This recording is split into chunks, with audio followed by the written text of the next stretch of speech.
There was no. Okay, then. Chairman. Okay, I'm not yet. What we were in our tribe. I hear. In that room. In that church. Then they were.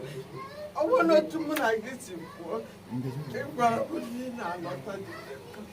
They not seen a matter of price. They are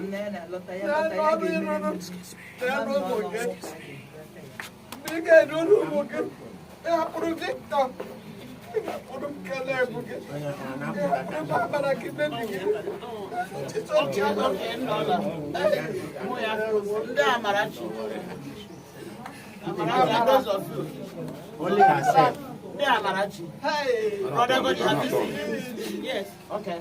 Yeah, I can another one. About that, yes, yes.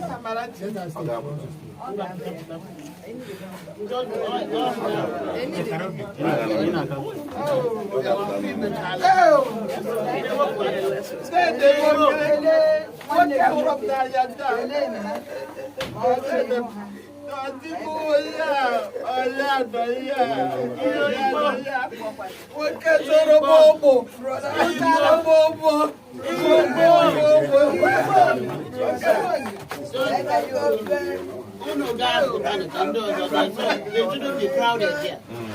Yeah. No crowding. Oh, yeah, it's close. Please. How's on Madunile? How's on Madunile?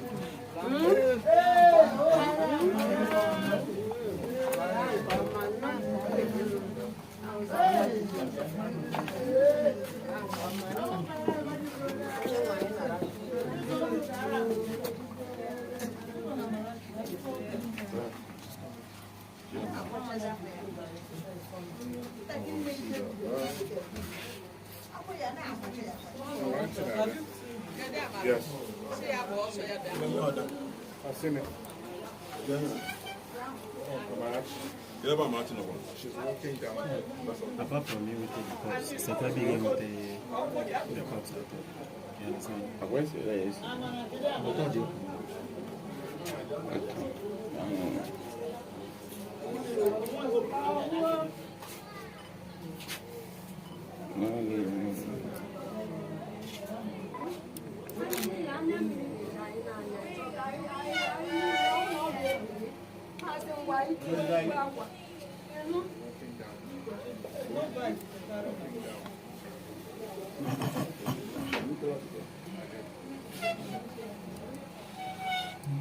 So where is it? I'm going to know it's home.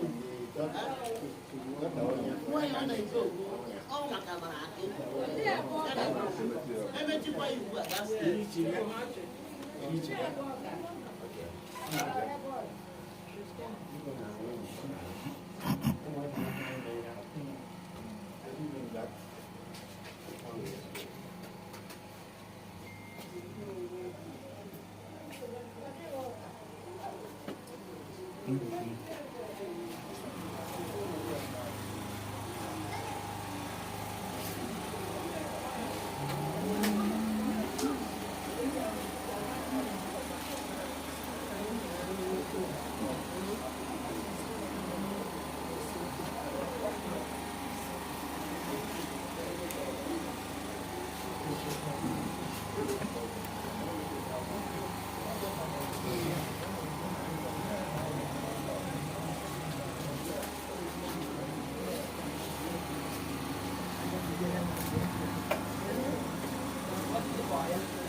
Again, we're not. That's the one.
Bless the hand.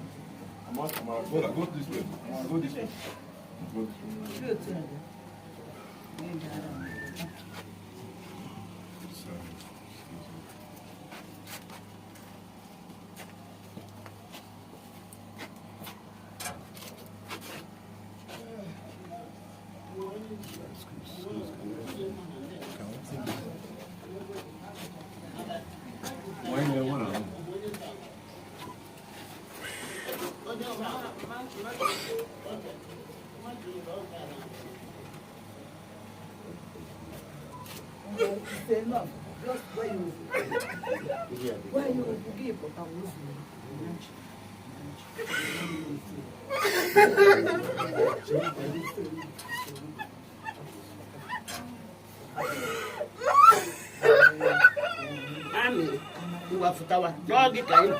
It's okay.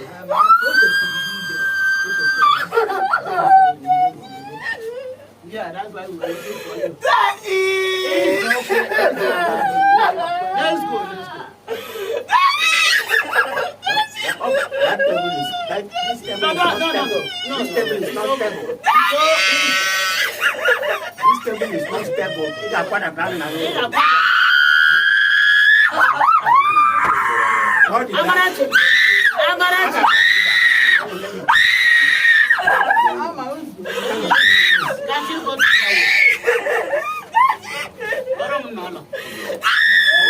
Let's go. You want to push him down? You want to push him down?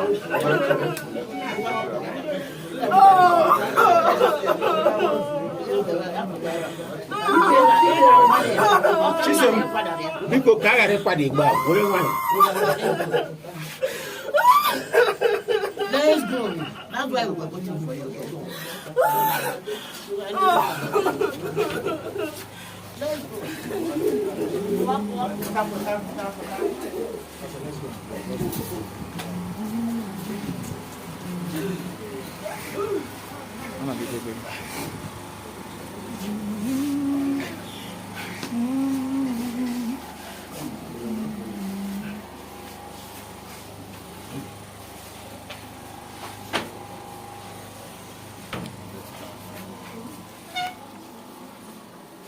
In Jesus' name, amen. Hereby disconnect the dead and the living. Hallelujah. So, Father, we thank you for the life, for your son, whom you have called home. He said, may your name be glorified in the name of Jesus. Amen. I na-ekele gị maka ịsị na ihe niile na anyị nye gị ekele. Ọ bụ iwu i nyere. Anyị na-enye gị ekele maka ndụ o biri n'ihi na ọ gị onwe gị maara. Ọ bụrụ anyị mgbe Job jụwara gị ajụjụ ịsị na ọ nọ na-eye mgbe i kere anụmanụ nke kachasị ukwuu bi n'ime mmiri. Ọ gị kere, ọ gị wetara.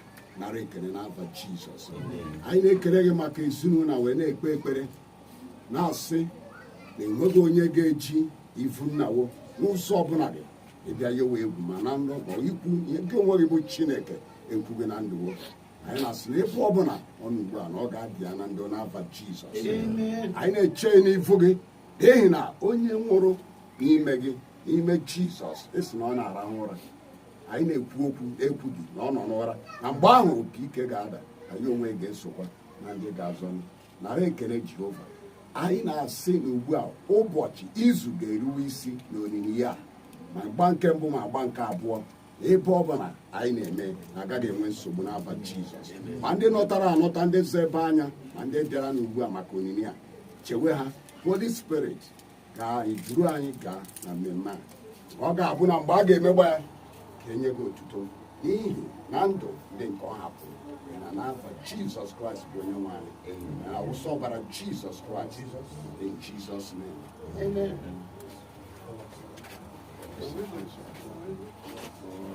Does it have a piece of hair? No. You go there. Can we do? The driver will plug it. He has some programs. Sharp. Yes, let him come and okay. The casket. Okay. The The driver now, the house Ndo yine bu. Yana wani. Yawa kusiga mechini casket. no video. No, just close. We won't make the son be beside the house.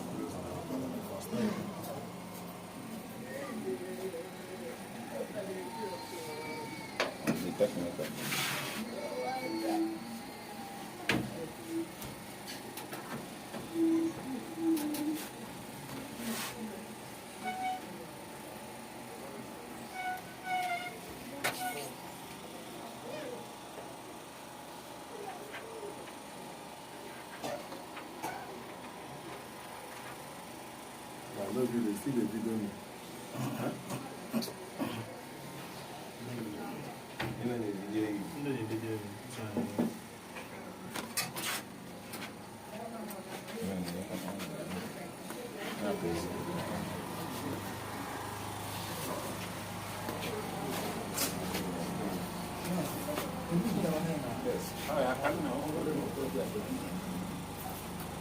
Only on picture in there.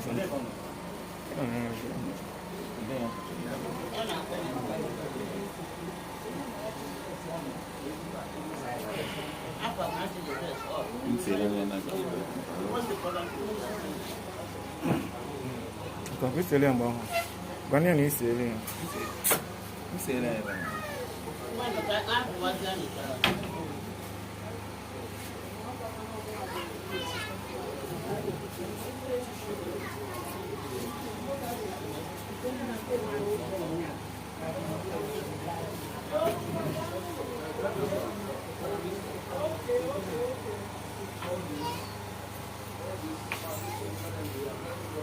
So we'll all have to minus 2. I have question.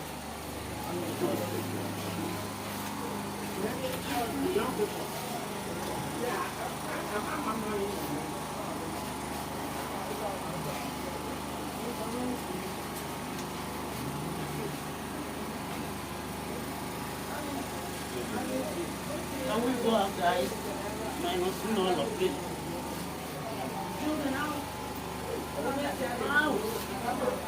Either you are in the room or you are out.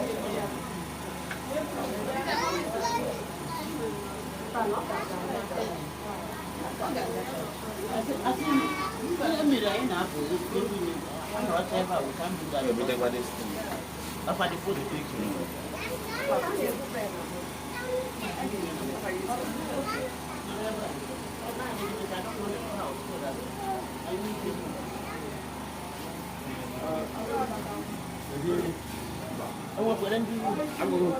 The vehicle caught was so that he will repeat and come back. I don't know about now, but about movie.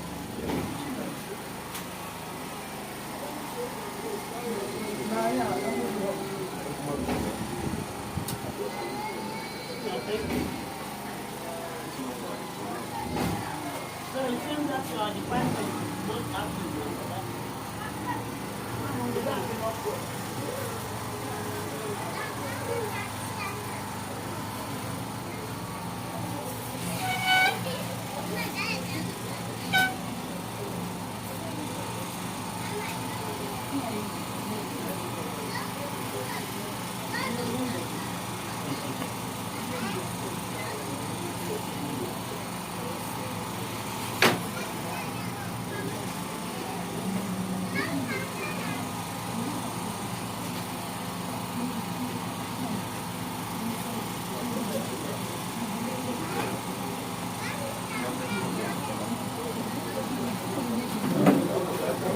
baby.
They don't know.